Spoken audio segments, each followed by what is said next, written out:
திமுக தலைவரும் முன்னாள் முதல்வருமான ஸ்டாலின் தனது எக்ஸ் வலைதள பக்கத்தில் வெளியிட்டுள்ள பதிவில், மக்கள் தீர்ப்பை தலைவணங்கி ஏற்கிறோம். வெற்றி பெற்றவர்களுக்கு வாழ்த்துகள். கடந்த 5 ஆண்டு காலத்தில் ஏராளமான திட்டங்களை உருவாக்கி தமிழ்நாட்டு மக்களுக்கு நல்லாட்சியை வழங்கினோம். தமிழ்நாட்டை அனைத்து வகையிலும் உயர்த்தினோம். தேர்தல் களத்தில் எங்களது சாதனைகளைச் சொல்லியே வாக்குகளை கேட்டோம். மக்களுக்கு செய்து கொடுத்த நலத்திட்டங்கள் தொடர்வதற்கு வாக்கு கேட்டு நாங்கள் பரப்புரை செய்தோம்.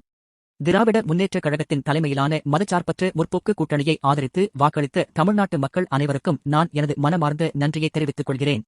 வாக்களித்தவர்களுக்கு மட்டுமல்ல, வாக்களிக்க மறந்தவர்களுக்கும் சேர்த்தே ஆட்சி நடத்தினேன். அனைத்து மக்களுக்கும் உண்மையாக இருந்தேன்.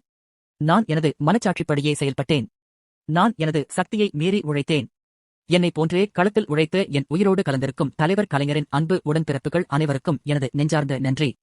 எங்களோடு தோளோடு தோள் நின்ற தோழமை இயக்கத் தலைவர்கள், நிர்வாகிகள், தொண்டர்கள் அனைவருக்கும் நன்றி. எனது அரசியல் பொதுவாழ்வில் அதிகப்படியான வெற்றியையும் பார்த்துள்ளேன், தோல்விகளையும் சந்தித்துள்ளேன். எனவே இலட்சியமும் கொள்கையும்தான் முக்கியமே தவிர வெற்றி தோல்விகள் மட்டுமல்ல என்று செயல்படக்கூடியவன் நான். அதனால் திராவிட முன்னேற்றக் கழகத்தின் அரசியல் பயணம் தொய்வில்லாமல் தொடரும்.